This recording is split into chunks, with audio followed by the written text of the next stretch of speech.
हाँ, तो एनपीओ में हमने कौन सा प्रॉब्लम कल सॉल्व किया था? 7 नंबर, राइट? आपने सॉल्व किया सभी ने? कोई डाउट है इसमें? कुछ पूछना है? नहीं? हाँ बोलो। हाँ, इंटरेस्ट ऑन इन्वेस्टमेंट, क्या कंफ्यूजन क्या है आपका? इंटरेस्ट ऑन इन्वेस्टमेंट बेसिकली क्या होती है कि 12% रेट ऑफ इंटरेस्ट बोला है ना उसके लिए। 5 लाख की इन्वेस्टमेंट 12% रेट ऑफ इंटरेस्ट बोला है, तो 5 लाख के ऊपर 12% साल भर में कितना मिलना चाहिए? 60,000। साल भर में कितना मिलना चाहिए? 60,000। तो 60,000 मिलना चाहिए, तो उसमें से आपको ट्रायल बैलेंस में दिया है 58, क्योंकि उतना ही मिला होगा। अब 58 दिया तो 2,000, इसका मतलब ये क्या है? ये मिला नहीं है।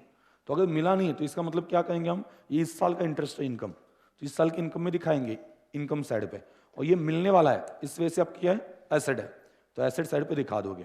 क्लियर? तो आपको हमेशा कंपेयर करना है।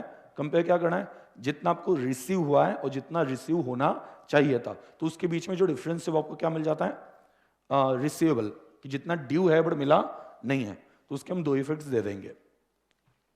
क्लियर? कोई डाउट? ओके, आगे।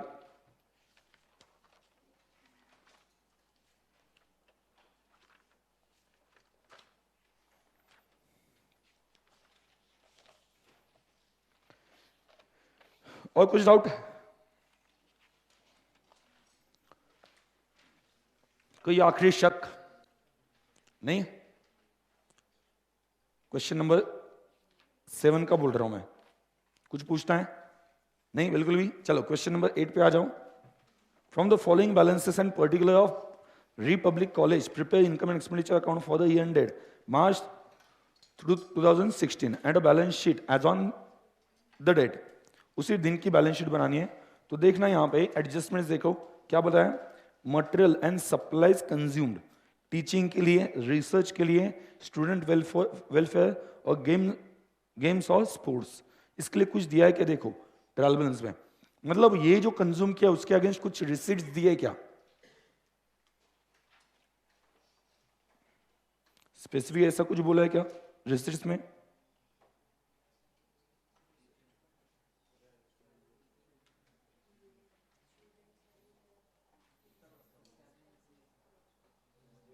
ऐसा स्पेसिफिक नहीं दिया ना?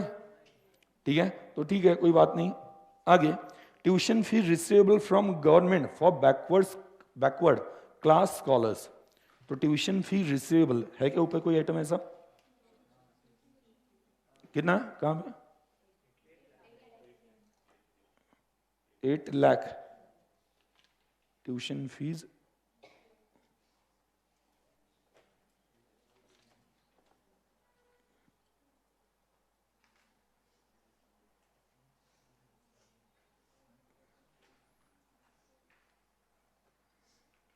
हाँ, ट्यूशन फीस रिसीव्ड है स्टार्टिंग में ही, 5-6 आइटम्स के बाद में।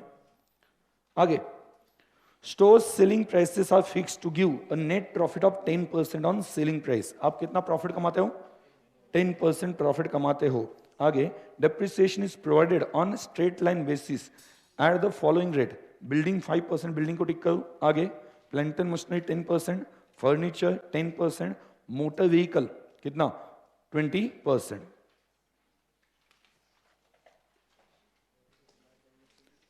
हो गया इतना ही? आगे मेन इंफॉर्मेशन में आना। From the following balances particular, उसमें सेमिनार एंड कॉन्फ्रेंस रिसीट्स, ये इनकम है, करेक्ट है। Consultancy receipt 1,28,000, security deposit students, capital fund, बाद में research fund, building fund, provident fund, tuition fee received, ये सभी इनकम या लाइबिलिटी दिख रही है। गवर्नमेंट ग्रांट, बाद में डोनेशन।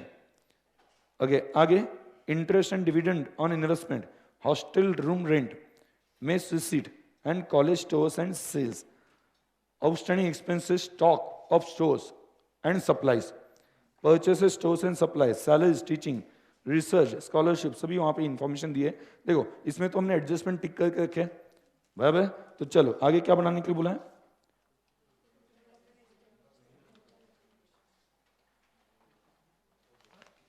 दिया ना इसके लिए? हाँ, स्टार्टिंग में दिया है, prepare income and expenditure account and balance sheet. चलो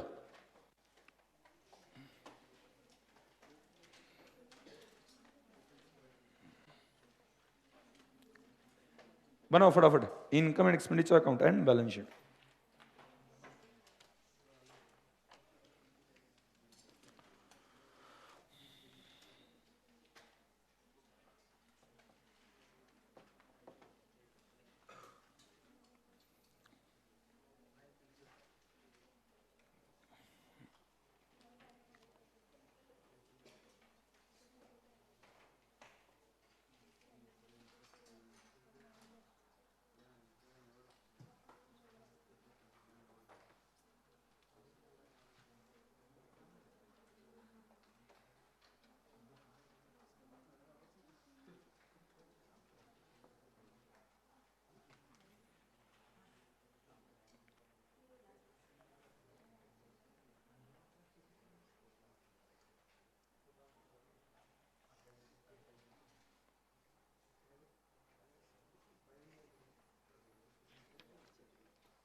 हाँ चलो, हो गया, बन गया।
डन।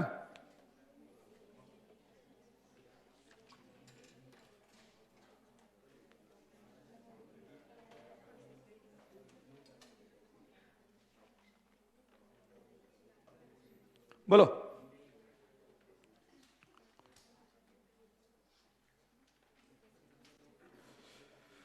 बैलेंस शीट भी बना दिया, बैलेंस शीट बनाना है ना।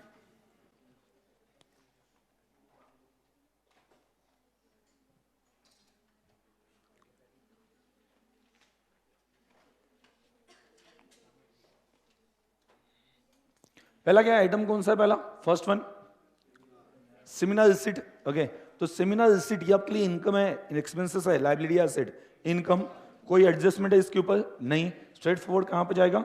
इनकम साइड पे चला जाएगा, तो इनकम साइड पे लिख दो बाय, इनकम साइड पे लिख दो बाय सेमिनार फीस या सेमिनार रिसीट।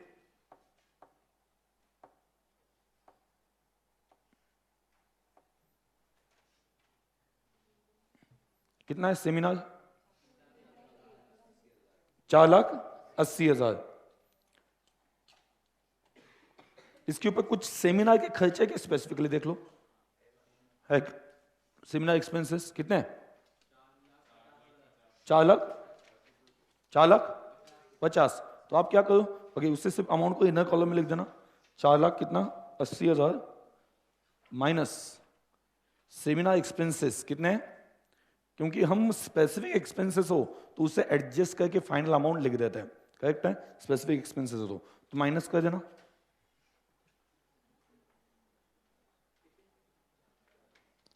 4,50,000 आउटर कॉलम में कितना आएगा? 30,000। स्पेसिफिक एक्सपेंसेस हो तो उसे एडजस्ट करना है। आगे बोलो, अगला आइटम क्या है? हाँ, क्या? कंसल्टेंसी रिसिट, इसके ऊपर कोई एडजस्टमेंट है? क्या एडजस्टमेंट है? एक्सपेंस है ना स्पेसिफिक, कितना? 28,000। तो टोटल कितना है? 1,28,000। उसमें से 28,000 क्या है? माइनस एक्सपेंस है, मतलब नेट इनकम कितना बचेगा वो आपको लिखना है by consultancy receipt. Consultancy receipt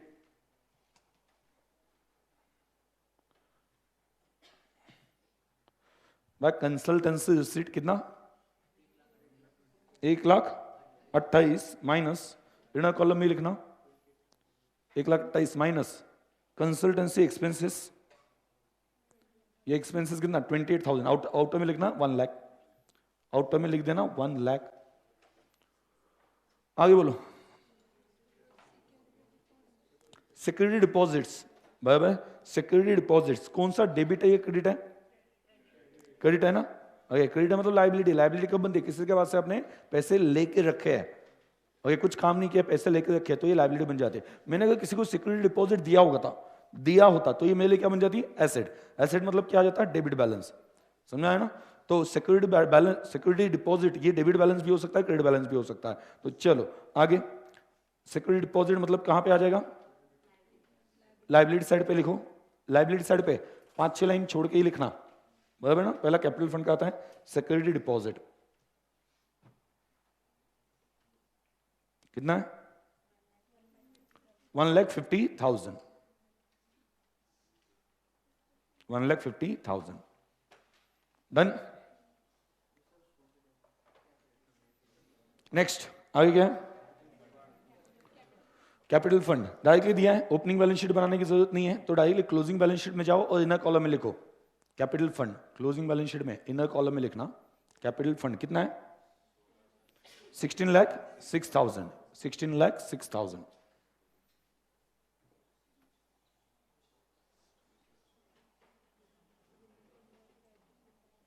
आगे बोलो। रिसर्च फंड, तो रिसर्च फंड इसके लिए कोई स्पेसिफिक ग्रांट मिले हो तो ऐड कर देंगे, है क्या ऐसी कोई ग्रांट रिसर्च फंड की? कुछ स्पेसिफिकली बोला नहीं ना कि ग्रांट कौन सी है, मिल गई वहां पे, बट कौन सी है वो बोला नहीं है। अगर स्पेसिफिक हो तो ही फंड में ऐड करना है, याद रखना। तो इस वजह से वहां पर लिख देना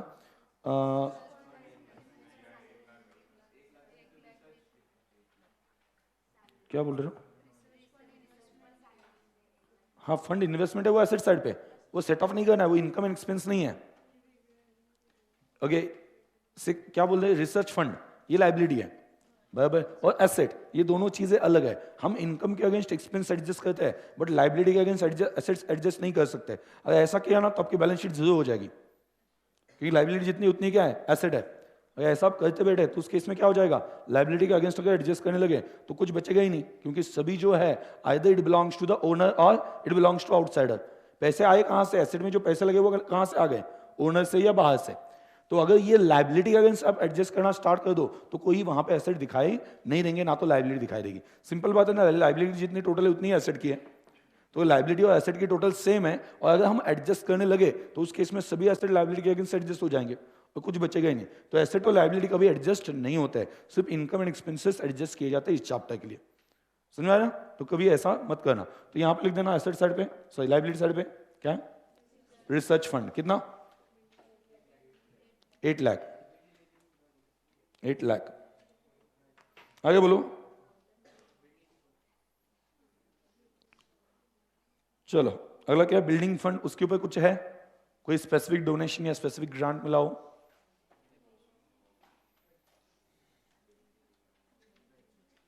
चलो बिल्डिंग फंड लिखो लाइबिलिटी साइड पे।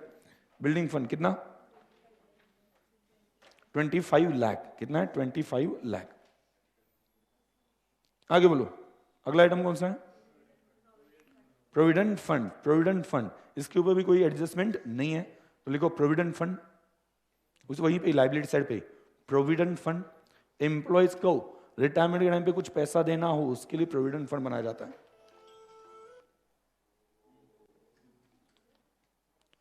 साधन का फोन है। हेलो हेलो,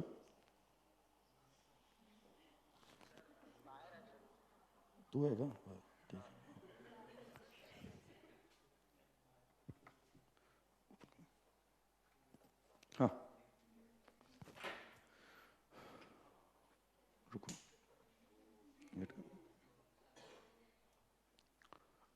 चलो वेट करो, मैं बुला लूंगा, डोंट वरी, बुला लूंगा, कोई टेंशन मत लेना। ये प्रॉब्लम कंप्लीट होने के बाद मैं बुलाऊंगा। वैसे भी आके क्या करोगे अंदर? हाँ ओके, हाँ बुलाऊं तो ठीक है। चलो आगे।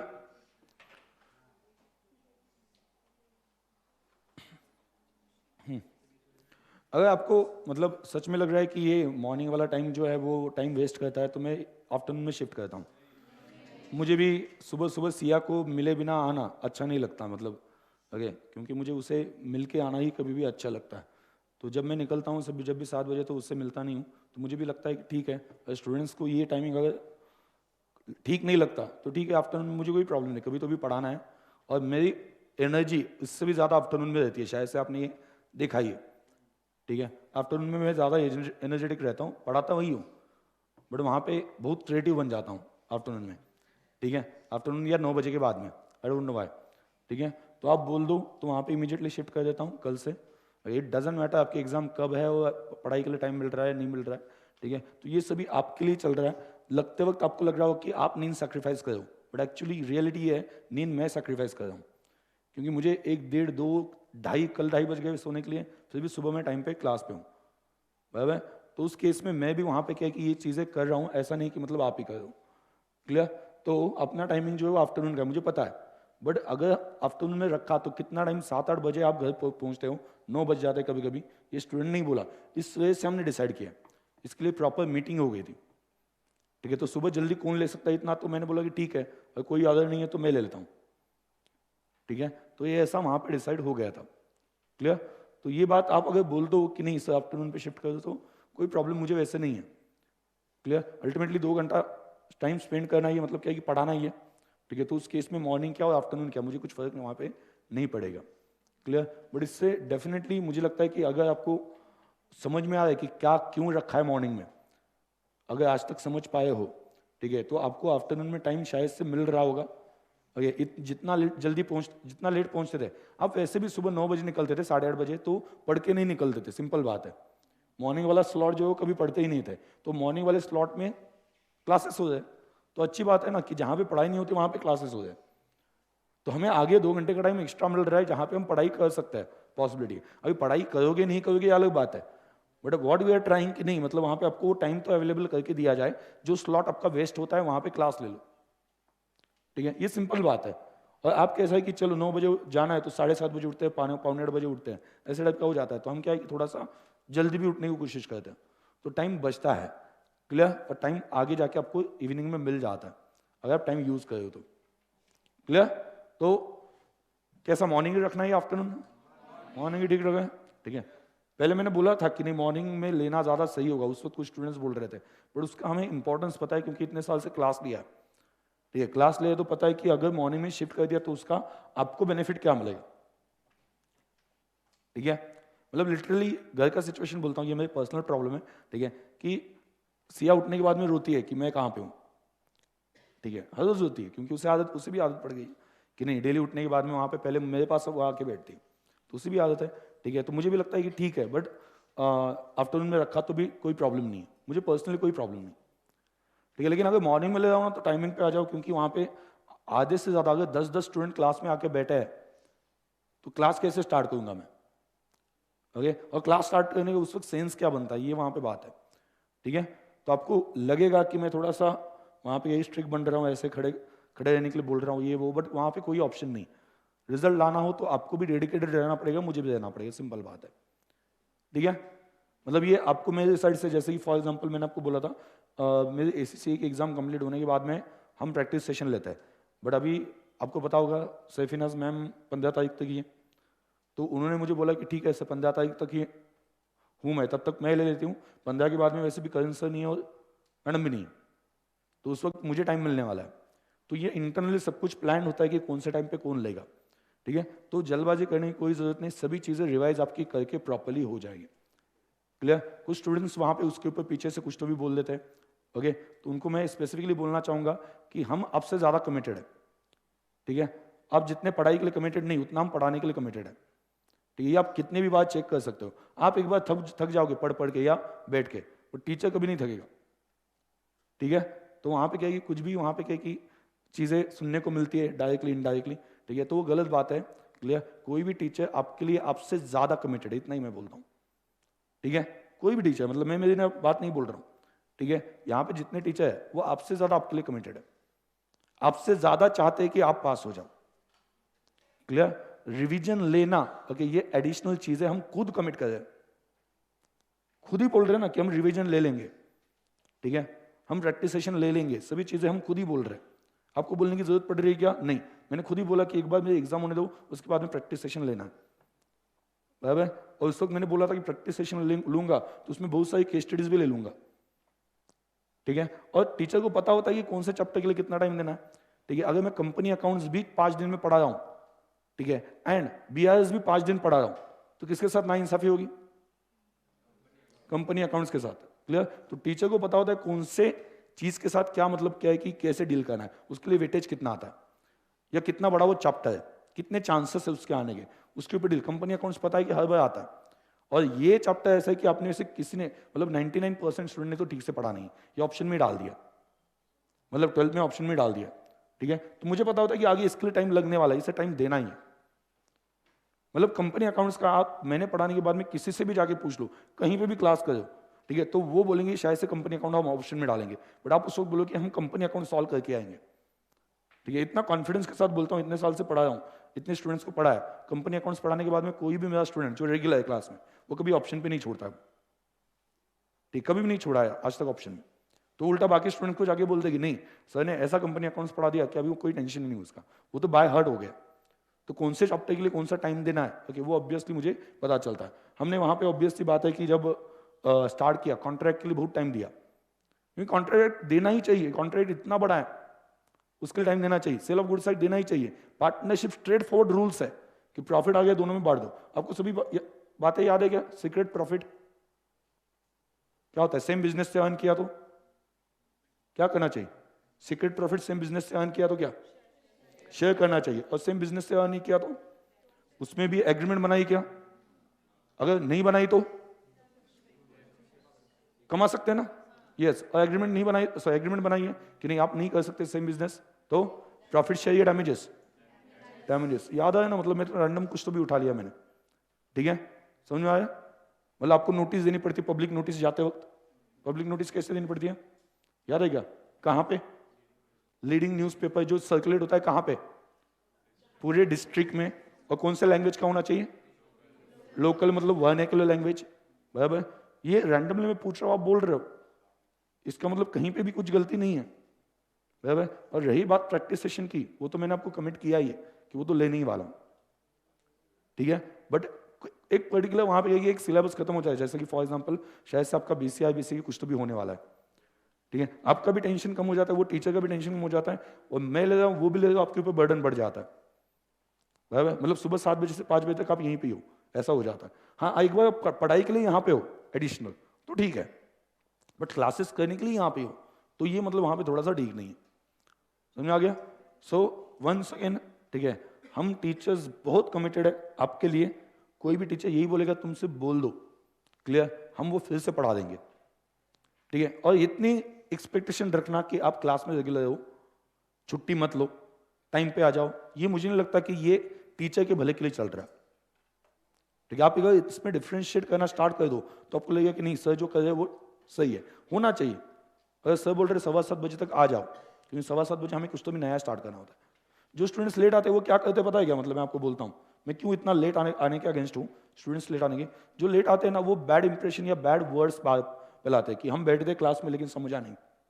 वही नहीं बोलते कि हम लेट आए इस वजह समझाने। कभी भी ऑब्जर्व करना, ये आज तक मैंने इतने साल में ऑब्जर्व किया, एक नेचुरल टेंडेंसी है ह्यूमन की कि खुद के ऊपर ब्लेम कभी लेते नहीं, दूसरों के ऊपर डाल देते। कोई ऐसा नहीं बोलता लेट आया है इस वजह से समझा नहीं, कुछ भी ऐसा नहीं होता। बाहर बोलते तो वहां पे छुट्टी ले ली पूरे चैप्टर के लिए, तो भी बोलते कि मुझे वो चैप्टर समझानी। ऐसे कितने केसेस देखे, कितने मैंने देखे। तो मैं इस वजह से दो चीजों के बहुत खिलाफ हूं, एक तो छुट्टी लेना और दूसरा लेट आना। क्योंकि लेट आके मैं उन स्टूडेंट के चेहरे देखता हूं जो लेट आए, वैसे ब्लैंक रहते हैं। मतलब ऐसा है क्या कि आपको एनपीओ समझ में नहीं आ रहा? इवन साइंस स्टूडेंट समझ में आया ना क्या चल रहा है? तो कॉमर्स स्टूडेंट ब्लैंक क्यों हो जाता है? कॉमर्स स्टूडेंट ने तो 12th में भी पढ़ा है, तो उनको तो अच्छे समझ में आना चाहिए। ये वो स्टूडेंट्स होते हैं जो लेट आते हैं या जो छुट्टियां लेते हैं और बाद में वहां पे बोलने के लिए भी कमी नहीं करते कि नहीं सर ने वहां पे ठीक नहीं पढ़ा। अब अगर क्लास में बैठे हो आगे भी आपको लगेगा कि नहीं सर बहुत डिटेल में पढ़ा है, जो हमें 11-12 में भी पता नहीं था वो भी सर ने इस बार कवर कर दिया। ऐसा अपने फाइनल अकाउंट को फील किया होगा, आई एम श्योर कि ये चीजें हमें पता ही नहीं थी कि ऐसी होती है।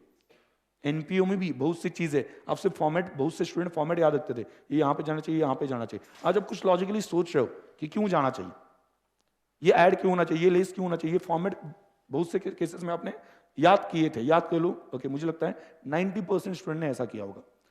सो हम कहीं तो आगे ही चल रहे हैं उन चीजों के आगे। ठीक है, तो उसके लिए टाइम वहां पे देना पड़ता है। ओके, रेगुलरली अटेंड करना पड़ता है, तब जाके आपने फॉर्मेट ऐसा पढ़ा था और बाद में वहां पे मैंने एक्सप्लेन किया कि कैसे ऐड करना है, कैसे लेस करना है, क्यों ऐड क्यों लेस। जिस दिन ये मैंने बताया उस दिन आप नहीं हो, बाद में आके बैठते हो, आपको मेरा स्टाइल समझ में आने वाला है नहीं, भले ये लॉजिकल स्टाइल है फिर भी नहीं समझेगा। क्यों? क्योंकि आप एक्सप्लेनेशन के टाइम पे प्रेजेंट थे ही नहीं। तो इस वजह से टाइमिंग पे आना है, इतनी आदत वहां पे सभी में होनी चाहिए। सिंपल बात है, आपको प्रोफेशनल बनना है तो अभी से ही कुछ वहां पे चीजें अंदर डालने लगो, तभी वहां पे कुछ तो भी प्रोफेशनलिज्म आ जाएगा। कोई भी पर्सन, क्लियर, ये प्रोफेशनल कोर्सेस हैं जितने भी सीए सीएस सेम है, वो टाइम पास करके नहीं बनाया, सभी ने बहुत डेडिकेशन दिया है, रात दिन एक किया इसके लिए, तब जाके बने। ऐसा कोई भी सीए लाके दिखाओ, ओके जाने दो, कुछ एक्सेप्शन होते हैं, हाँ ठीक है, तो कि जो बोल रहे हैं मैंने बहुत टाइम पास किया, ठीक है, जो बोल रहे होंगे वो भी, उन्होंने भी बहुत पढ़ाई की होगी। ओके, बहुत सिंपल है, मैंने उनका कैलकुलेशन कर दिया कि जो बोलते हैं हमने 2 घंटे क्लास, 2 घंटे पढ़ाई इस तरह से की, आप वो अगर 3 साल कंप्लीटली ये शेड्यूल फॉलो करता है तो उन्हें कितने आवर्स के लिए पढ़ाई की ये भी आप सोचो। सुना गया? मतलब उनके बोलने में वहां पे कुछ एनालिसिस करो, वो 4 घंटे पढ़ाई और 2 घंटे वहां पे क्या करते हो, क्लास करते हो, व्हाटएवर। तो उस केस में आप देखो 3 साल के टेन्योर में कितने, 3 साल मतलब 365 days into calculate, 365 days into 3, उसमें से 10% लगता है तो ऊपर 1095 कैंसिल कर दो, 1000 बराबर, 1000 इंटू डेली का 6 घंटा, 6000 आवर्स। और बाकी स्टूडेंट्स क्या करते हैं पता है क्या, लास्ट के 3 महीने में पढ़ाई करते हैं, 6000 घंटे, हाँ बराबर। अभी उनका कैलकुलेशन करते हैं कितना, लास्ट के 4 महीने, 4 महीने मतलब 120 दिन, 120 दिन इंटू 12 घंटे, 12 घंटे पढ़ाई करते होंगे ना लास्ट में, ठीक, कितना 1440। समझ में आया वो क्यों इतने मार्क्स स्कोर करते हैं, और ये जो स्टूडेंट है वो क्यों कम मार्क्स स्कोर करते हैं। मैंने 4 घंटे लिया ना, 4 घंटे मतलब उनका सेल्फ स्टडी का टाइम और आपका सेल्फ स्टडी का टाइम, बराबर। आप अगर पहले से 4 घंटे पढ़ते आए हो दैट इज रियली डिफरेंट, आप अगर एंडिंग में 12 घंटे पढ़ते हो ठीक है, दैट इज कंप्लीटली डिफरेंट। आपको लगता है मैंने बहुत पढ़ाई की, but that study may not be to that extent. समझ में आया क्या? उस एक्सटेंट तक शायद से ना हो। तो वो बोल रहे हैं मुझे एक एंगल से मैंने सोचा उसके बारे में, क्लियर, कि नहीं मतलब वहां पे ये आसान है, आपने सिस्टमेटिकली फॉलो किया तो ठीक है। तो उनका बोलना गलत, 6000 घंटा मतलब नॉर्मल जो स्टूडेंट 1500 घंटा बैठता है उसका 4 गुना हो गया वो लगभग, और पढ़ाई के मामले में देखा जाए तो ठीक है, या 6000 नहीं 4000 पकड़ के चलो, सेल्फ स्टडी का टाइम सिर्फ कंपेयर करते हैं, बराबर। तो भी वहां पे 3 गुना पढ़ रहे ना ज्यादा, और एग्जाम जब पास में आई उस वक्त भी उन्होंने भी ज्यादा पढ़ा होगा, वो तो मैंने कंसिडर किया नहीं। ऑब्वियसली 12 घंटे आप पढ़ते हो तो एग्जाम के टाइम पे उन्होंने भी 12 घंटे पढ़ा होगा, मतलब वो तो उन्होंने वहीं पे ही खत्म कर दिया 3 महीने में ही, आपके साथ मैच हो गए, और पहले वाला जो था उनका पूर्णस था। समझ में आया? मैं जनरली किसी स्टूडेंट को मतलब कोई कुछ बोलता है तो कभी डायरेक्टली नेगेटिव नहीं लेता हूं, मैं वैसे बहुत पॉजिटिव आदमी हूं कि उन्होंने बोला तो इमीडिएटली ये क्या बोल रहा है, ऐसा नहीं, बोलने के पीछे समझो क्या बोल रहा है। मतलब सिंपल है, 4 घंटे डेली भी वहां पे वो कर रहा है और 1000 डेज के लिए कर रहा है, तो उन्होंने बहुत पढ़ाई किया।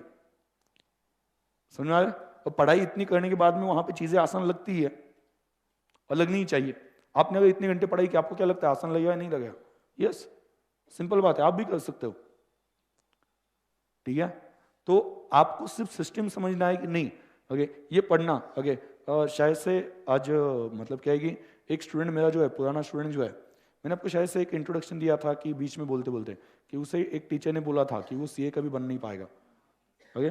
तो वो आज सुबह आने वाला था, अभी मुझे पता नहीं, मैंने बात नहीं हुई, तो उसने बोला कि अगर जल्दी आ जाता हूँ मैं, ठीक है, मतलब टाइम पे पहुँचता हूँ तो मैं क्लास में आ जाता हूँ।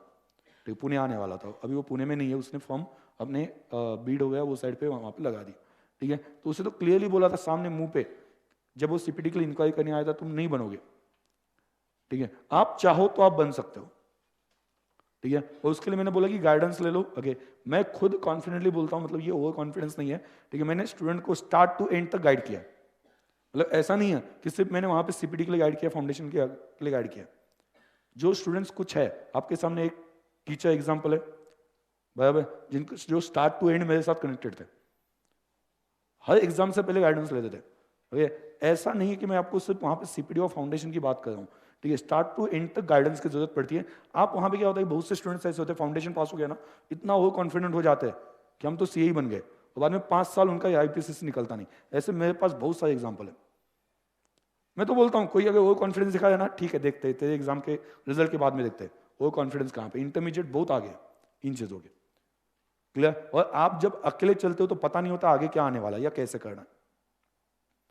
और मेरे पास ऐसे बहुत सारे स्टूडेंट हैं जो ये प्राउडली कहते हैं कि रोहन सर ने मुझे स्टार्ट टू एंड तक गाइड किया, मतलब from CA CPD foundation to final, clear. तो उस वक्त अगर मैं आपको ये चीज बता दूं कि नहीं आप थोड़ा थोड़ा डेली करो, ठीक है, बहुत सारे ट्रिक्स होते हैं कि जिससे आपकी वहां पे ये चीजें इंप्रूव हो सकती है। ठीक है, तो ये चीजें वहां पे होती है कि तो कभी भी वहां पे क्या रहता है कि थोड़ा सा खुद को बहुत भारी समझना मत, क्योंकि आपसे बहुत भारी लोग यहाँ पे है। ठीक है, मुझसे भी बहुत भारी लोग हैं दुनिया में, मतलब कोई किसी से बड़ा नहीं होता है। ठीक है, तो सीपीडी फाउंड पास होना या फाउंडेशन पास होना, that is just start, that is just entry to CA course. आपको पता है क्या फाउंडेशन एग्जाम क्या है? एंट्री एग्जाम है, एंट्री एग्जाम है, it is entrance exam in other word. ये कोई सीए कोर्स नहीं है, क्योंकि आपको अगर डायरेक्टली एंट्रेंस लेना तो फाउंडेशन के थ्रू आना पड़ता है, और अगर बीकॉम हो गया हो तो आप डायरेक्टली इंटरमीडिएट के लिए आते हो।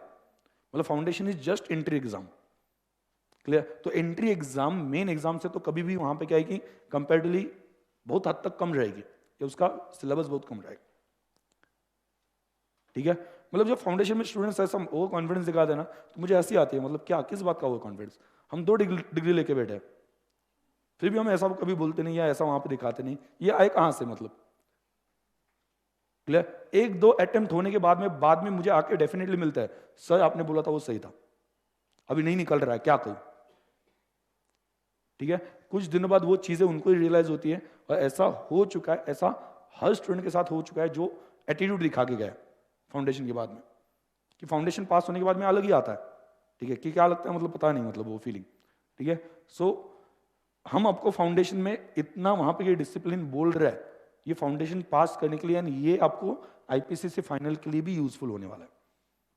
आईपीसीसी में तो कोई ऑप्शन ही नहीं है, चीजें समझ में आ, कोई ऑप्शन ही नहीं, वहां पे तो कोई सुनने भी नहीं वाला कि वहां पे तुम्हारा प्रॉब्लम क्या है। ठीक है, डायरेक्टली गेट आउट, निकल जाओ। ठीक है, तो ये वहां पे क्या की चीजें चलती है इंटरमीडिएट में, सो सुधर जाओ।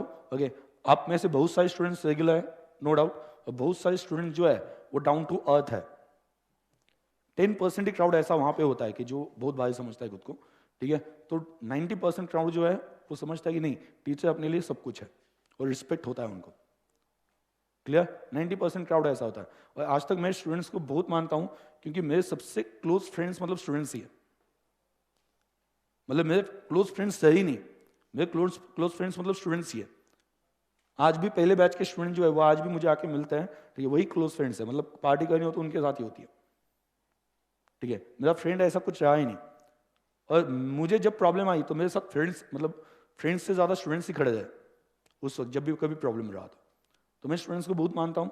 ठीक है, और वो आपको शायद से कहीं ना कहीं तो दिखता भी होगा, मैंने भी बहुत सारे स्टूडेंट्स को फाइनेंशियल भी हेल्प की है। ठीक है, उन्होंने बोला कि कुछ प्रॉब्लम है, तो मैंने बोला ठीक है, अगर मेरे पास आ जा, कुछ टेंशन मत ले, तो पढ़ाई पे ध्यान दे।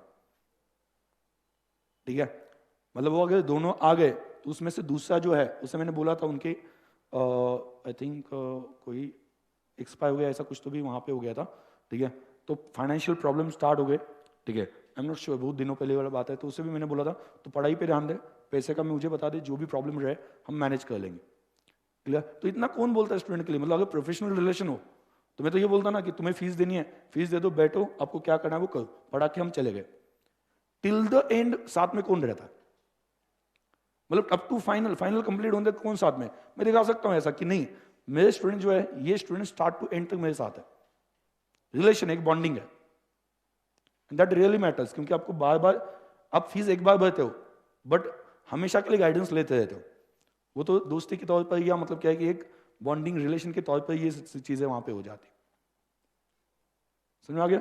सो बहुत सारे स्टूडेंट्स आप में से बहुत अच्छे हैं, ठीक है, मैं उनके बहुत क्लोज हूँ, बोलता भी रहता हूँ, ठीक है, मैं तो हाथ मतलब क्या है कि टिफिन लाए हो तो गायब कर देता हूँ, ठीक है, लोगों के, ठीक है, ऐसा वहाँ पे चलता है, कुछ लोगों को बुरा लगता होगा उस चीज़ का, ठीक है, हाँ डायरेक्टली टिफिन गायब कर दिया हमारा, ओके, तो ऐसा वहाँ पे क्या कि चलता रहता है, तो मैं कुछ हक से बोलता हूँ, वो चीज़ें जो है ना वो दिल से होती है, ऐसा नहीं कि दिखाने के लिए होती है। और मैं मानता कि कोई तो ये पहचान वाला नहीं है या कोई अपना क्लोज नहीं, तो मैं क्यों इतना हक दिखाऊंगा इनके ऊपर, बराबर ना, तो कुछ है कंसर्न इस वजह से बोलता हूँ, अदरवाइज कोई जरूरत नहीं है, ठीक है। अगर आप वो समझ पा रहे हो, ठीक है, तो वहीं पे वहां पे कह सकते हैं कि मेरी जीत है, ठीक है, मैं जो बोलना चाहता हूँ वो आप अगर समझ पा रहे हो, ठीक है, तो उस केस में वहीं पे मेरी जीत है। अदरवाइज वहां पे क्या है कि ऑप्शंस तो बहुत सारे, ठीक है, मतलब मैं थोड़ी ना वहां पे बेस्ट टीचर हूँ, ओके, तो ऑप्शन बहुत सारे हैं, ओके, मैं थोड़ी ना बेस्ट टीचर हूँ, बट थिंग इज दैट इतना तो मैं गारंटेड कहता हूँ कि आपके लिए कब आपको प्रॉब्लम आए तो कौन टीचर खड़े हो सकते हैं, तो उसमें मेरा नाम तो पक्का आएगा, 100% आएगा कि नहीं, रोहन सर को आप बोल दो, ठीक है, ये प्रॉब्लम है, रोहन सर आपके लिए रहेंगे। बट मैं एक ही एक्सपेक्ट करता हूँ कि पढ़ाई में कॉम्प्रोमाइज नहीं चाहिए। इवन मेरा रिलेशन कितना भी स्टूडेंट से मतलब वहां पे एक अच्छा खासा वो बोलते हो, बट मैं जहां पे बात पढ़ाई पे आती है, ठीक है, वहां पे कुछ बोलता नहीं, उतना ही चिल्लाता हूं उनको, उल्टा मेरे क्लोज जो है उनको ज्यादा चिल्लाता हूं, या मुझे मुझसे ज्यादा बोलते हैं, बहुत बोलता हूं मैं उनको, क्योंकि एक्सपेक्टेशन और बढ़ जाती है शायद से। अभी वो जो स्टूडेंट उनका कॉल आया था, मैंने क्या बोला कि मत आओ, मैं कुछ नहीं कर सकता, वो लेट आने वाले थे, मैं कुछ नहीं कर सकता, मैं नहीं ले सकता अंदर, समझ में आ गया, ठीक है, तो ये मैंने उनको बोल दिया, ओके। इवन तो उनकी फैमिली पहचानते हैं, सभी चीजें है, बट वहां पे क्या कि जहां पे बात पढ़ाई और डिसिप्लिन की आती है, वहां पे टीचर को कहीं ना कहीं तो स्ट्रिक्ट रहना पड़ता है, ठीक है, वहां पे ये फर्क नहीं पड़ता कि ये स्टूडेंट्स वहां पे क्या है कि इतने अच्छे हैं, कहीं ना कहीं तो स्ट्रिक्ट एक्शन लेनी ही पड़ती, ठीक है, चलेगा, ओके, तो चलो आगे बढ़ते हैं।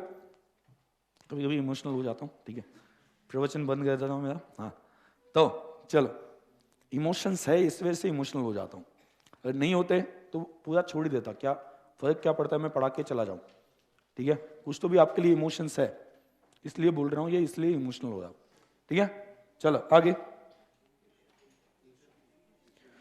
चलो ट्यूशन फीस, बात ट्यूशन फीस पे आ गई है, हाँ, चलो ट्यूशन फीस, चलो आज मैं इमोशनल लूंगा, आज मैं नाचने के लिए जाने वाला गणपति में,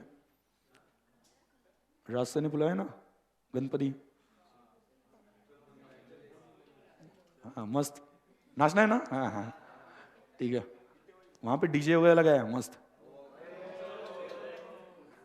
मतलब मैंने सर को पूछा डीजे के लिए कितने पैसे दिए, उन्होंने बोला 50,000, देखो हमारी सैलरी 10,000 और कहाँ पे 50,000 डीजे को पे करे, इसे कहते हैं बड़ी फैकल्टी, हाँ, और हम कहाँ पे 10,000 कमाते हैं, हाँ चलो,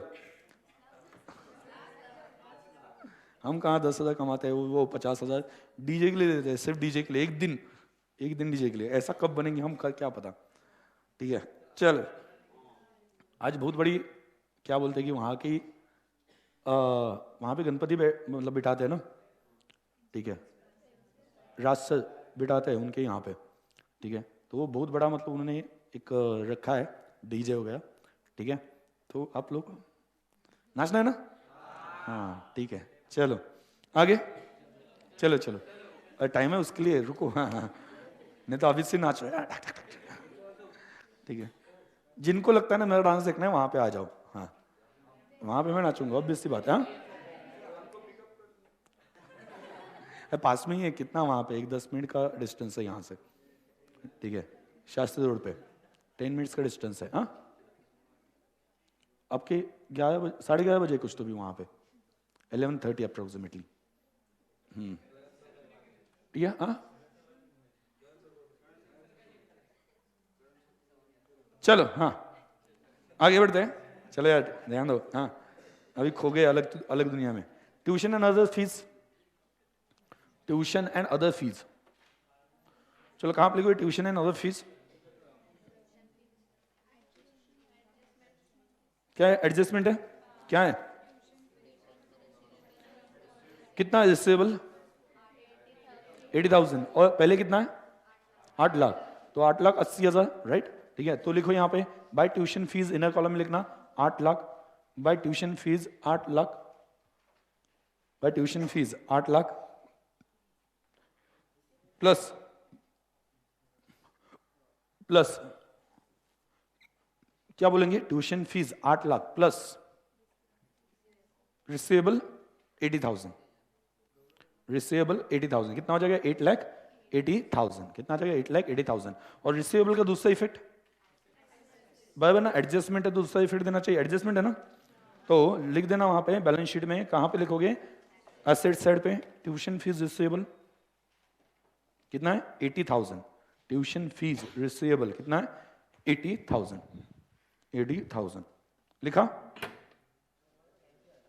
खड़े रहना,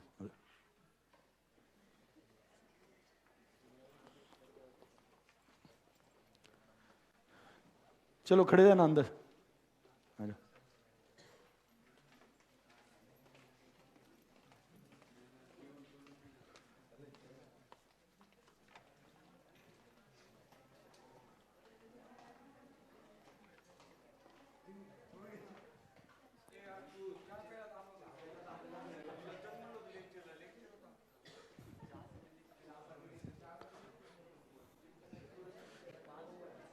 चलो खड़े हो यहाँ पे, बाहर खड़े, बाहर मस्त बैठे हैं मतलब मैं यहाँ पे सोच रहा हूँ पनिशमेंट दे दी मैंने, मैं प्राउड फील कर रहा हूँ, ये यहाँ पे मस्त ऐसा रिंग करके बैठे हैं मस्त में।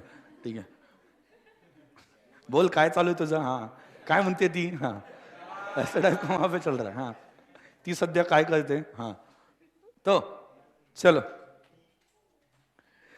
अगला बोलो, गवर्नमेंट ग्रांट, गवर्नमेंट ग्रांट का क्या होगा, कुछ बताए, कुछ एडजस्टमेंट है नहीं, तो गवर्नमेंट ग्रांट के लिए आप क्या करोगे, गवर्नमेंट ग्रांट कोई स्पेसिफिक पर्पस के लिए नहीं मिली ना, मदद स्पेसिफिक पर्पस के लिए मिलती तो कहां पे जाता, लाइबिलिटी साइड पे चला जाता, तो यहां पे आप क्या कर सकते हो, इसे कितना अमाउंट है 5 लाख। ठीक है, तो ये कहां पे आप दिखा दो गवर्नमेंट ग्रांट, ओके इसे दिखा दो, इनकम साइड पे दिखा दो, गवर्नमेंट से मिली मदद, गवर्नमेंट से मिली गवर्नमेंट ग्रांट, GRANT ग्रांट कितना 5 लाख, आगे बोलो, डोनेशन कितना 50,000, डोनेशन कितना है 50,000, तो बोलो डोनेशन 50,000 किसके लिए मिला है, रीजन कुछ बोला है कि डोनेशन मिलने का नहीं है, तो बोलो कहां पे लिखेंगे, अमाउंट भी कम है, कहां पे लिखोगे, इनकम में लिख दो बाय डोनेशन कितना है 50,000, आगे interest, interest and dividend on investment कुछ बताया कि नीचे, इन्वेस्टमेंट कितना है 12%, ऐसा कुछ बोला है क्या, नहीं बोला ना, तो मतलब हम मान लेंगे कि जितना है उतना पूरा पूरा पूरा मिल गया, कोई आउटस्टैंडिंग नहीं है, और उन्होंने बोला था 12%, तो हम कैलकुलेट करके देखते हैं कि 12% जितना है उतना ही मिला है या नहीं मिला है, ऐसा कुछ कैलकुलेट करके देखते हैं, बट वहां पे कैलकुलेट करने की जरूरत नहीं है, तो बोलो क्या करेंगे, कहां पे लिखा है इनकम साइड पे, बाय इनकम फ्रॉम इन्वेस्टमेंट कितना है 1,85,000, आगे बोलो फटाफट, हाँ हॉस्टल रूम रेंट, हॉस्टल का रूम रेंट कितना है 1,75,000, कोई एडजस्टमेंट है नहीं है, कहां पे लिखूं, इनकम ना, क्रेडिट साइड पे इनकम, क्रेडिट में दिया ना इनकम है, तो hostel by hostel room rent, hostel में जाके थोड़ी ना मतलब क्या है कि बिजनेस बैठेगा वहां पे, नहीं सर हमें रूम चाहिए, हाँ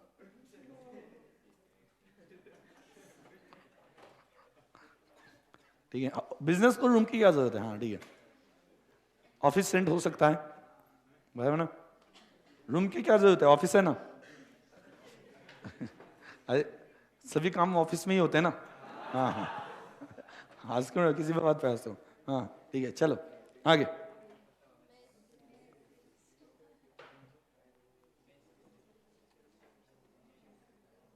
मेज से सीट, मेज भी है उनका, ठीक है चलो, इनकम साइड पे लिख लो, क्या कोई एडजस्टमेंट है क्या, नहीं बाय मेस से सिट कितना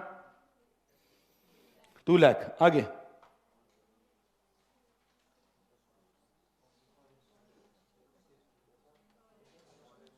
क्या क्या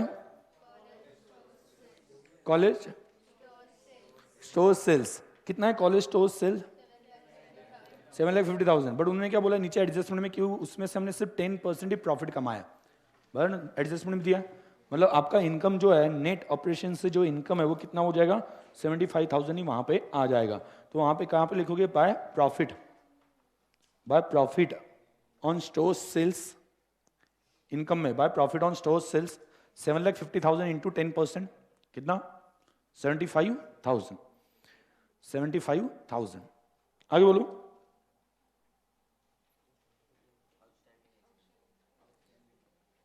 outstanding expenses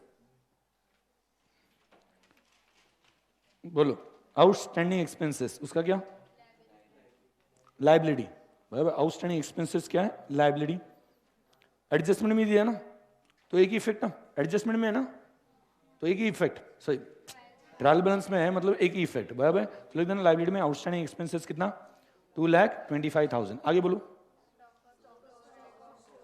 stock of stores and supplies कितना है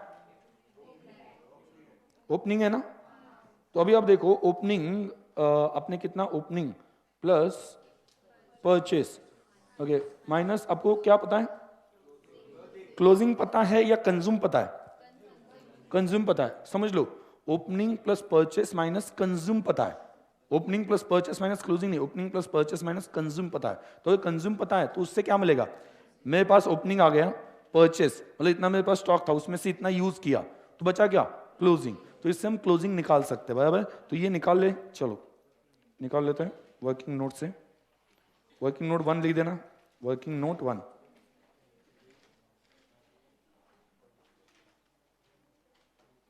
बोलो material and supplies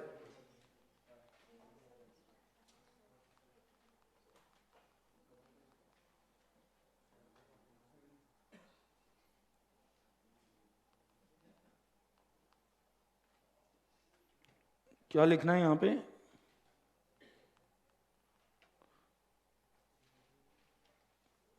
closing stock तो बोलो कितना है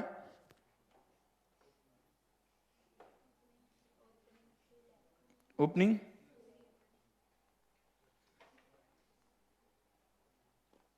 ओपनिंग है 3 लाख लिख देना opening 3 lakh plus purchase opening 3 lakh plus purchase कितना है 8 लाख माइनस मटेरियल कंज्यूम्ड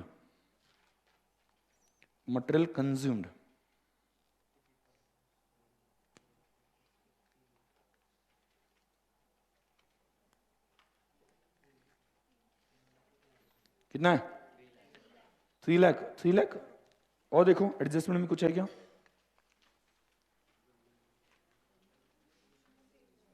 हाँ एडजस्टमेंट में देख लो एक बार कुछ है क्या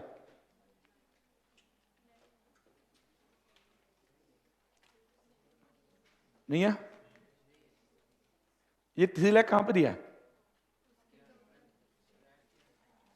नहीं कहां दिया है नीचे एडजस्टमेंट में और ऊपर ट्रायल बैलेंस में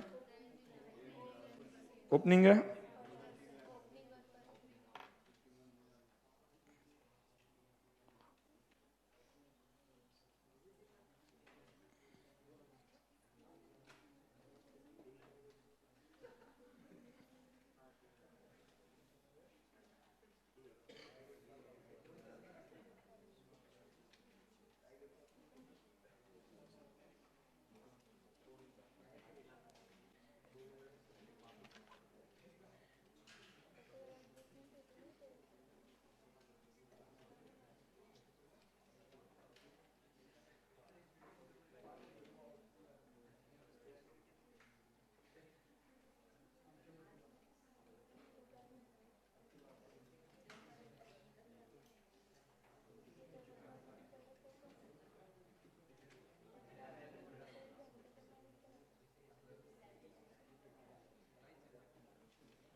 चलो ध्यान दो। अब एक बात सोचना, आपने जो ये किया था क्या बोलते हैं उसे, 7.5 लाख, याद है क्या? 7.5 लाख का बेचा है, 7.5 लाख का बेचा है, ठीक है। उसका हमने कितना लिया? सिर्फ 75,000 प्रॉफिट में ले लिया। तो माइनस अगर आप 10% करते हो तो कितना हो जाता है? 6,75,000। सुना है क्या मैं क्या बोल रहा हूँ? ठीक है, वो जो 7.5 लाख का जो सेल है, 7.5 लाख का जो सेल है उसमें 10% प्रॉफिट कमाया, मतलब बाकी प्रॉफिट कमाई नहीं, मतलब बाकी क्या था? कॉस्ट थी। कॉस्ट कितनी थी? 90%। 90% मतलब कितनी आती है? 6,75,000। समझ में आ गया? तो अभी आपको क्या करना है? Opening plus purchase. ओपनिंग कितना है बोलो? ओपनिंग है 3 लाख, प्लस परचेस कितना है? 8 lakh, minus consumed, sorry closing नहीं, कंज्यूम्ड है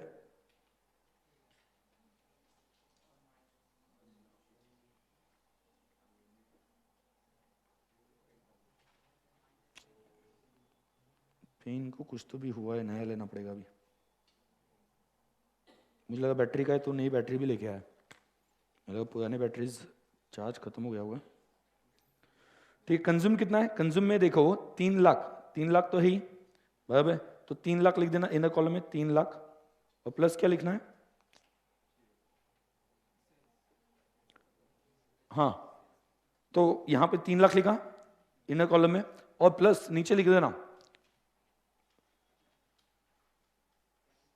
नीचे लिख देना 7,50,000, 7,50,000 minus 10%, minus 10% profit, 7,50,000 minus 10% profit कितना? 6,75,000। कितना? 6,75,000।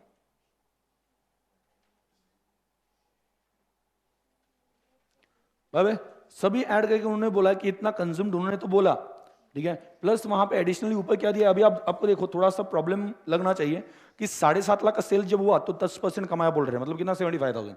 तो बाकी कितना? 6,75,000 वहां पे क्या हो गया? कॉस्ट है। और नीचे एडजस्टमेंट में हम ऐड करके देखते हैं तो 3 लाख है। समझा गया? तो ऐसी केस में यहां पे क्या हो गया? ऊपर उन्होंने टोटल स्टॉक लिखा और कितना सेल हो गया ये लिख दिया, मतलब एडजस्टमेंट के इफेक्ट दे दिए, जिसका आपको इफेक्ट नहीं दिया वो नीचे आपको प्रॉब्लम में या एडजस्टमेंट में दिया गया। तो कितना है? 3 लाख। लेकिन वो जो ऊपर सेल दिख रहा है उसमें से 6,75,000 का क्या हो गया है? ऑलरेडी चला गया है, ऑलरेडी चला गया है। सो यहां पे 6 लाख कितना आता है टोटल? 3 लाख प्लस 9,75,000, तो 9,75,000, राइट। तो 9,75,000, तो उस केस में क्या हो जाएगा? कितना आता है? 1,25,000। ये क्या है? क्लोजिंग। ये क्या है? क्लोजिंग है, तो लिख देना वहां पे क्लोजिंग। ये क्या है? क्लोजिंग। अब ये देखना, आपने इनकम साइड पे लिखते हो कितना लिखा? इनकम साइड पे लिखते वक्त कितना लिखा है बोलो? 75,000 ही लिखा है, मतलब already excluding cost of material consume, मतलब उसका वहां पे इफेक्ट हो चुका है, वो दूसरा यहां पे लेस कर दिया, उससे हमने क्लोजिंग स्टॉक फाइंड आउट किया है।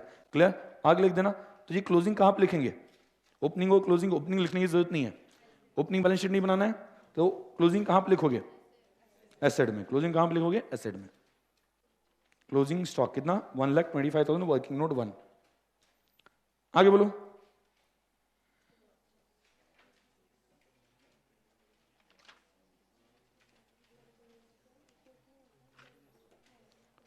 देखो अगला क्या है? ये जो चीजें हैं उसका हमने क्या किया है? इसका सेकंड इफेक्ट हो चुका है। 6,75,000 कैसे हुआ? सेकंड इफेक्ट कैसे हुआ? हमने क्या 75,000 लिखा है ना वहां पे, तो ऑलरेडी 7,50,000 हम लिखते तो कैसे लिखते? अगर अलग अलग 7,50,000 क्रेडिट साइड पे लिखते हो, डेबिट साइड पे 6,75,000 खर्चा, तो 75,000 प्रॉफिट आता ना, तो ऑलरेडी वो प्रॉफिट कैलकुलेट किया। और ये परचेस कैसे, ये कैसे आ गया? कंज्यूम 3 लाख, यहां पे लिख देना कैसे आई है? Adding the total. टोटल कितना ऐड किया बोलो? कितना है वो? नीचे एडजस्टमेंट में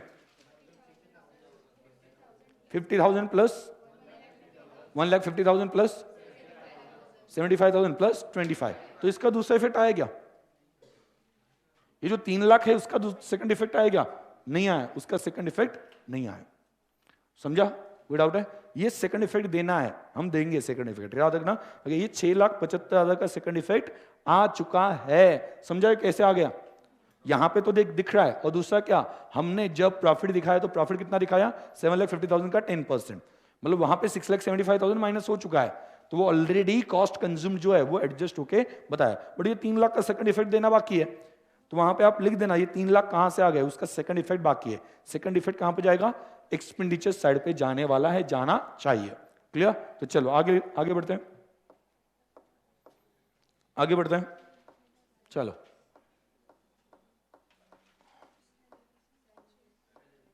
मतलब ये ऐसा क्यों, मैंने आपके दिमाग में ये बार बार आ सकता है, कल जाके आएगा भी, मैं इसीलिए एक्सप्लेन कर रहा हूं। सर 6,75,000 आपने ऐसा क्यों नहीं माना कि 3 लाख के कंज्यूम हो गए?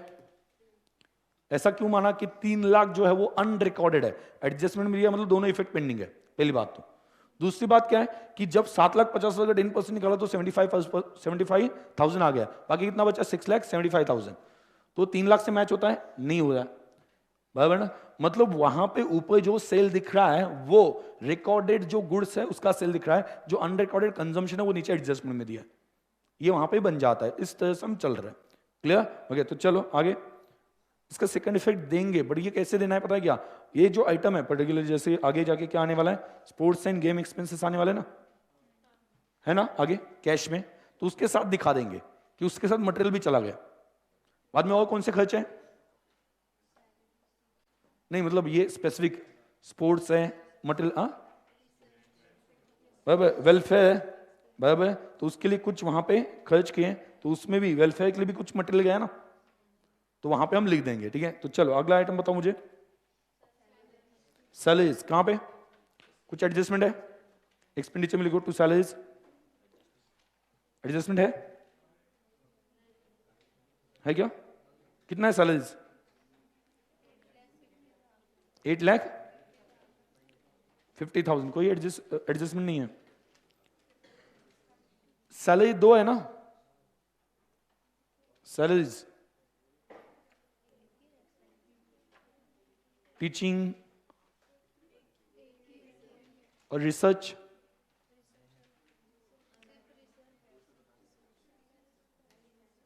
सैलरीज डैश क्या लिखा है? टीचिंग, और आगे क्या लिखा है? रिसर्च है, दोनों हो गए ना फिर। सैलरीज के आगे क्या लिखा है? डैश लिखा है ना, टीचिंग, और उसके नीचे क्या लिखा है? तो सैलरीज जो है वो टीचिंग और रिसर्च, ओके, ये दोनों की अलग अलग दी है ना, तो वो लिख दो ना वहां पे सैलरीज में, टू सैलरीज। कंफ्यूजन क्या है? टू सैलरीज नीचे टीचिंग और अमाउंट लिखना, और रिसर्च और अमाउंट लिखना। हाँ हाँ हाँ हाँ सर, हाँ हाँ, बराबर। तो सैलरीज 2 तरह की, वन इज टीचिंग 8,50,000 और रिसर्च उसकी कितनी? 1,20,000। आगे बोलो। हाँ अरे बोलो ना, ऐसा क्यों? स्कॉलरशिप, स्कॉलरशिप का क्या पैसा दिया या लिया है? दिया ही होगा, ऑब्वियसली बात है, लेंगे क्या? ओके, तो स्कॉलरशिप कहां पे आएगा? एक्सपेंसेस में कोई एडजस्टमेंट है? नहीं है, टू स्कॉलरशिप लिख देना। कितना है? 80,000। चलो आगे बोलो। और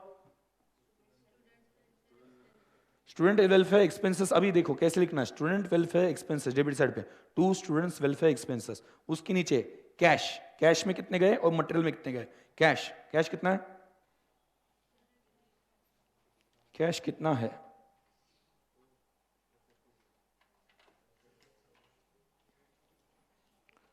कैश कितना है?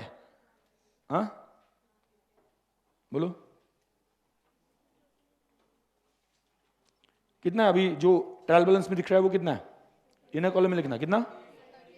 38,000 प्लस मटेरियल, मटेरियल कंज्यूम है ना, इसके लिए यहां पे लिखा है ना, भाई स्टूडेंट वेलफेयर के लिए कुछ मटेरियल कंज्यूम किया, मटेरियल कितना है? 75,000। टोटल कितना जाएगा आउटर कॉलम में? 1 लाख ले लो टोटल, समझा क्या? स्टूडेंट वेलफेयर के लिए एक तो कैश दे दी और मटेरियल भी दे दिया, भाई मटेरियल का सेकंड इफेक्ट बाकी है, तो कितना आया टोटल? 1,13,000। कितना है? 1,13,000। आगे बोलो।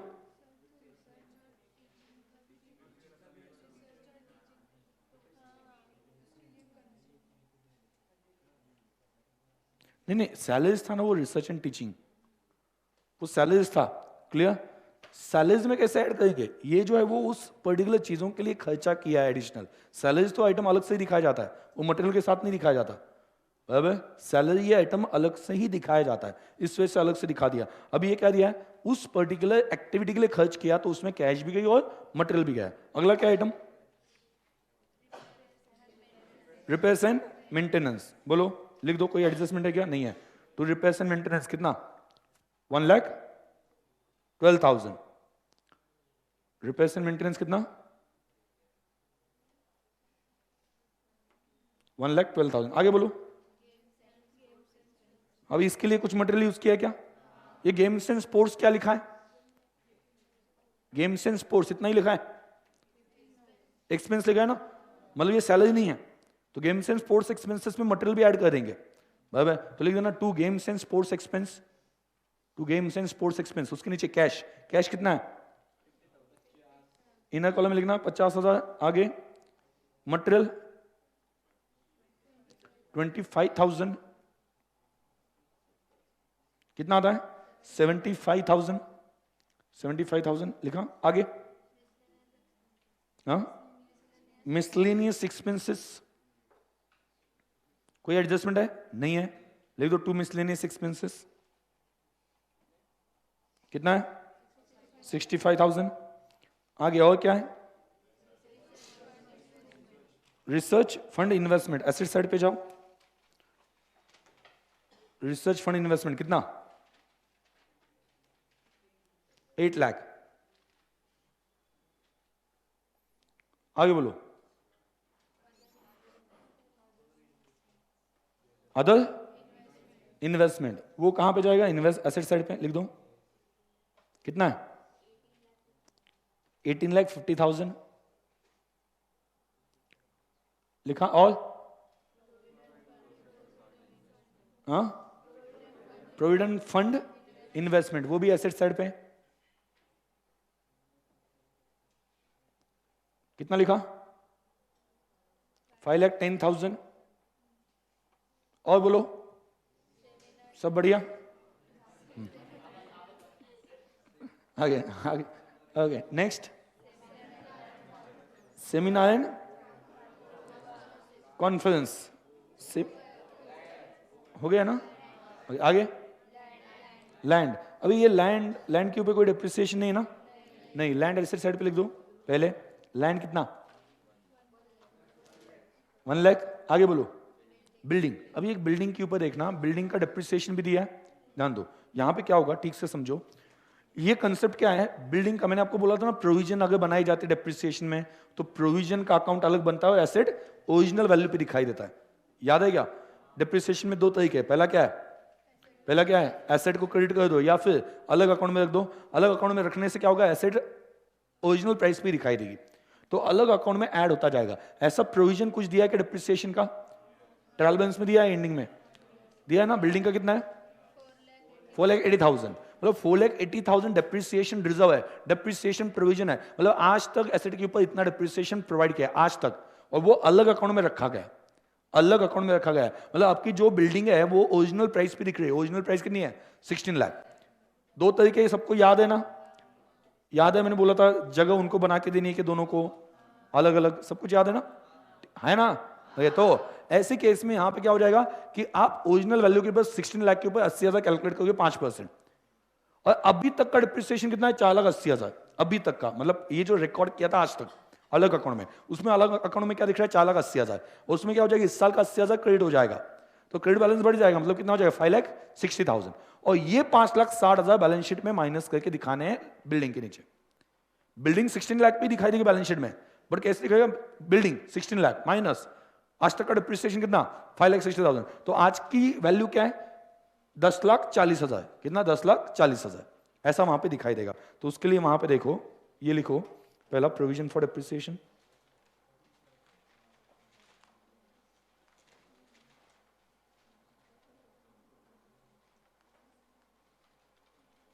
Provision for depreciation. तो उसमें बिल्डिंग, आगे प्लांट एंड इक्विपमेंट, आगे बोलो फर्नीचर, उसका पहले कितना ओपनिंग बैलेंस ऑफ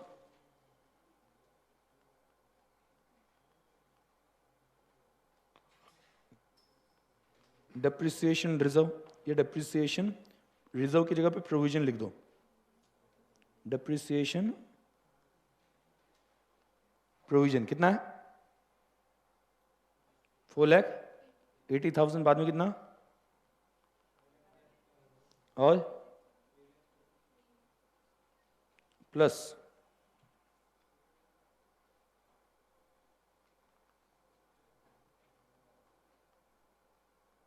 दोनों एक साथ ही लिख रहे, बार बार लिखने की जरूरत नहीं, मतलब तीनों एसेट का कितना है 5% ना। अब ये 4,80,000 के ऊपर 5% है या 16 लाख के ऊपर 5% है, 16 लाख ओरिजिनल वैल्यू के ऊपर 5%, तो वहां पे लिख देना कितना 80,000 आता है, 16 लाख इंटू 5%। आगे बोलो कितना आता है, अगला क्या है प्लांट एंड इक्विपमेंट कितना है ओरिजिनल, हाँ 8,50,000, उसके ऊपर कितना 10% ना 85,000, 8,50,000 इंटू 10%। आगे बोलो बोलो, हाँ फर्नीचर कितना है 6 लाख ना, तो उसका कितना 60,000, क्यों 6 लाख इंटू 10%, तो एंडिंग में कितना है क्लोजिंग बैलेंस ऑफ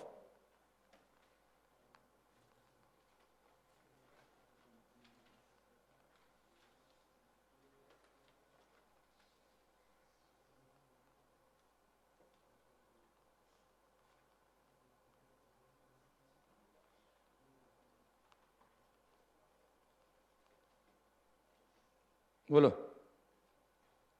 3 लाख क्या आ जाता है 96 ना,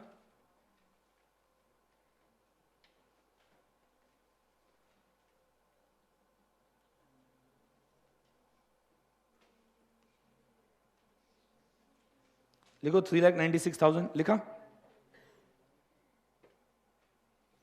अब आप बोलो क्या करोगे, एसेट साइड पे जाओगे फटाफट, एसेट साइड पे लैंड, लैंड कितनी है उसमें तो कोई एडजस्टमेंट है, लैंड लिखा है, अब लिखोगे बिल्डिंग, बिल्डिंग इनर कॉलम में लिखना कितना 16 lakh, 16 lakh building inner column में लिखना कितना 16 लाख, माइनस माइनस क्या करोगे डेप्रिसिएशन, डेप्रिसिएशन कितना है 5,60,000, डेप्रिसिएशन प्रोविजन कितना है 5,60,000, वर्किंग नोट 1 टोटल 5 लाख, आज तक का 5,60,000 ना, सिर्फ 80,000 नहीं, देखो आज तक एसेट कितने से कम हो गई वो माइनस करना पड़ेगा तभी जाके आज की वैल्यू मिलेगी, तो उसके लिए 5,60,000 कर दिया तो आउटर कॉलम में कितना गया 10,40,000, बराबर 10,40,000 ना, 10,40,000। आगे बोलो अगला क्या है प्लांट एंड मशीनरी, तो प्लांट एंड मशीनरी मतलब कितना है टोटल कितना है 8 लाख ना, कितना 8,50,000, इनर कॉलम में लिखना 8,50,000 minus depreciation provision working note कौन सी 2 कितना 85,000, तो कितना आता है 5,95,000। आगे बोलो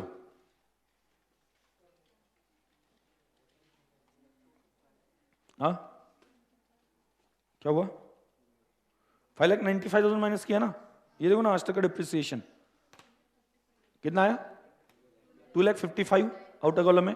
आगे बोलो क्या है फर्नीचर, फर्नीचर कितना है 6 लाख, फर्नीचर कितना है 6 lakh minus depreciation provision working note 2 कितना है, minus depreciation provision working note 2 3,96,000 कितना आता है हाँ 3 लाख 2,04,000 राइट 2,04,000 हो गया, कोई डाउट है इसमें।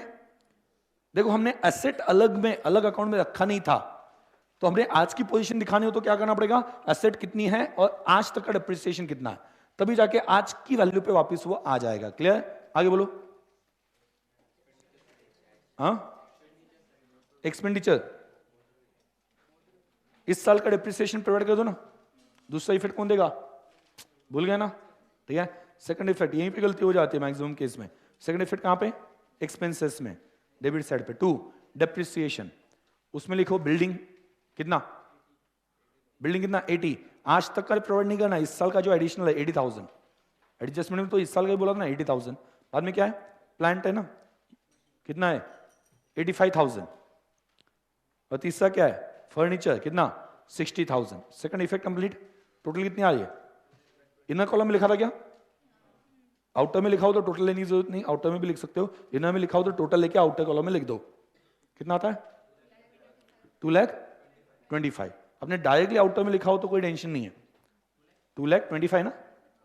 आगे क्या है बोलो, और क्या बाकी है, मोटर व्हीकल, उसका डिप्रिसिएशन नहीं बोला है 20%, और उसका स्टार्टिंग का डिप्रिसिएशन प्रोविजन बोला है क्या कुछ नहीं, मतलब वो तो पहली बार प्रोवाइड कर दिया बराबर ना, तो हमें ये वर्किंग नोट में लेने की जरूरत नहीं थी। तो चलो एसेट साइड पे ले लो, motor vehicle, motor vehicle minus depreciation 20%,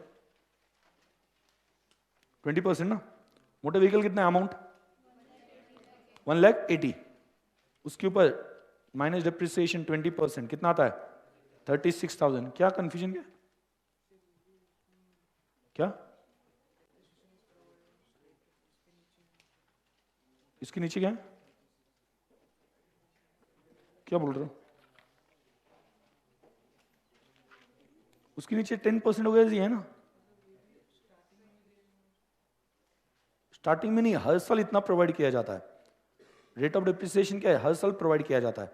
तो आज तक का जो प्रोवाइड किया है वो तो ट्रायल बैलेंस में दिया है, और इस साल जो प्रोवाइड करना है वो एडजस्टमेंट में दिया है बराबर ना। तो मोटर व्हीकल का आज तक का प्रोवाइड किया दिया नहीं, इसका मतलब ये मोटर व्हीकल नहीं है, आज तक डिप्रिसिएशन प्रोवाइड नहीं किया। तो हम क्या करेंगे, मोटर व्हीकल की जो वैल्यू उसके ऊपर डायरेक्टली 20% कैलकुलेट कर देंगे, कितना 36,000। तो motor vehicle sorry asset side पे लिखा ना, मोटर व्हीकल कितना 1,80,000 माइनस क्या 20% डिप्रिसिएशन कितना 36,000, आउटर कॉलम में 1,44,000 राइट, 1,44,000। 36,000 का सेकंड इफेक्ट दे दो एक्सपेंडिचर में राइट। आगे बोलो, cash at bank, cash at bank बोलो, asset cash at bank, asset side पे लिखना। सेकंड इफेक्ट दिया ना डिप्रिसिएशन का, सेकंड इफेक्ट एक्सपेंसेस में दिया ना। ओके आगे cash at bank asset side पे लिखना, कितना 6,42,000। कैश एट बैंक नीचे लिखना होता है सोनाक्षी, ठीक है। और आगे लाइबिलिटी, क्या क्या बाकी है, लाइब्रेरी, क्या लाइब्रेरी, आगे नीचे उसके लाइब्रेरी के नीचे कुछ क्या लिखा है, लाइब्रेरी, लाइब्रेरी का क्या है, बुक्स है, क्या है, डेबिट बैलेंस है क्रेडिट बैलेंस है, डेबिट, मतलब आइधर वो क्या है, आइधर एसेट है या फिर एक्सपेंस है। कितना अमाउंट है, बड़ा अमाउंट है, मतलब ये क्या होगा एसेट होगा, क्लियर। तो चलो लाइब्रेरी बुक्स होगा वो मोस्टली, तो चलो एसेट साइड पे लिख दो लाइब्रेरी, लाइब्रेरी ब्रैकेट में लिखना, इक्विपमेंट और बुक्स होगा कुछ तो भी लाइब्रेरी के, बोलो कितना 3,60,000। और कुछ एनीथिंग, हो गया ना सब कुछ। अरे वो हाँ, वो जो मटेरियल कंज्यूम्ड था वो 2 का तो लिख दिया, टीचिंग और इसका बाकी है ना, टीचिंग और किसका रिसर्च, तो लिख देना 2 मटेरियल कंज्यूम्ड। देखो 4 आइटम थे जिसका इफेक्ट देना था, उसमें से 2 के दे दी, वेलफेयर और दूसरा कौन सा था, हाँ स्पोर्ट्स, लेकिन दोनों का इफेक्ट बाकी है, और तो लिख देना 2 मटेरियल कंज्यूम्ड। उसके नीचे क्या है, टीचिंग कितना है 50,000 और रिसर्च कितना है 1,50,000, मतलब टोटल 2 लाख हो गया, 2 लाख। चलो आगे बोलो, हो गया 2 लाख। और कुछ एडजस्टमेंट में देख लो, और कुछ बाकी तो नहीं है, नहीं है। चलो फिर टोटल ले लो, कौन सी साइड ज्यादा है,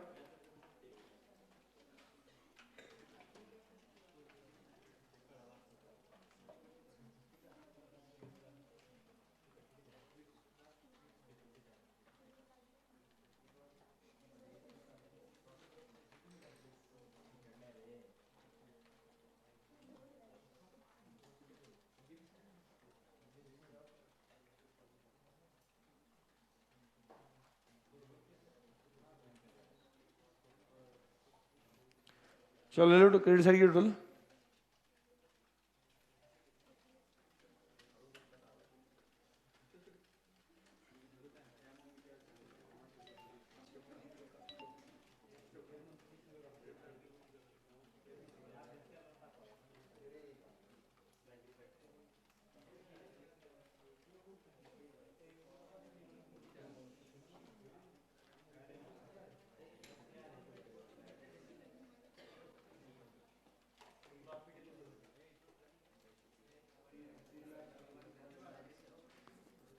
हाँ हो गया।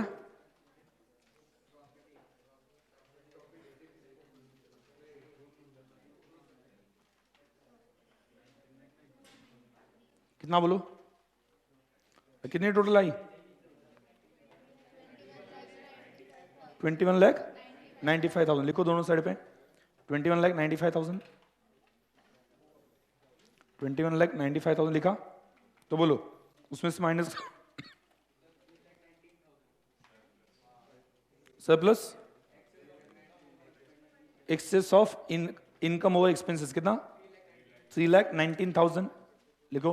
3,19,000 डेबिट साइड पे to excess of income over expenditure कितना? 3,19,000 बैलेंसिंग फिगर आया ना।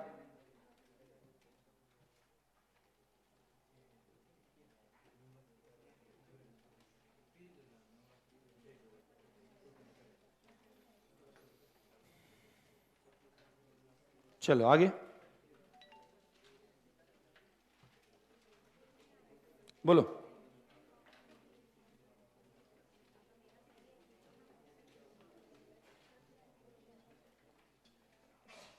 हाँ क्या ये लिखा 3,90,000 कहां पे ऐड करना है? कैपिटल फंड में।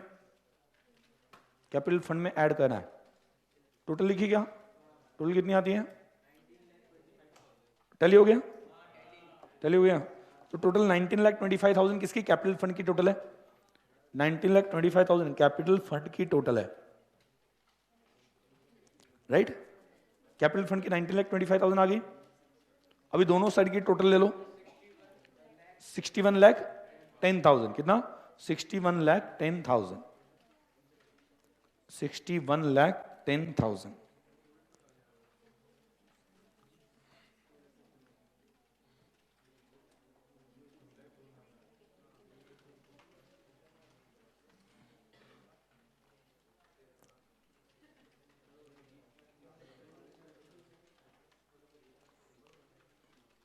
क्लियर?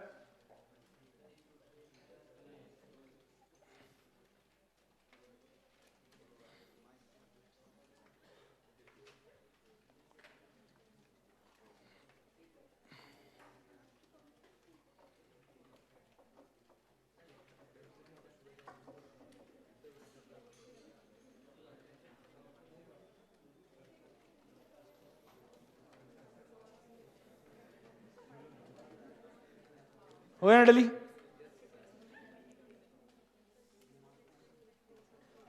मतलब आपके जो नोट्स में से मतलब जो बेसिक क्वेश्चन है, रेगुलर क्वेश्चन है, वो तो खत्म हो गए।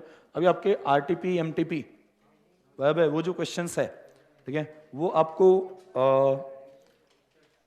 उसका बुक जो है कल इवनिंग मिल जाएगा मे बी, लेकिन कल सुबह हम उसकी ऑब्वियसली उसे प्रैक्टिस कर लेते हैं, या वहाँ पे क्या है कि उसके तो आंसर के साथ ही वो आ जाता है, ठीक है, तो हम वहाँ पे ले लेंगे। बट उसका आपको हार्ड कॉपी वाले नोट जो है आपको कल शाम मिल जाएंगे, मोस्टली कल शाम तक आपके हाथ में हो जाएंगे।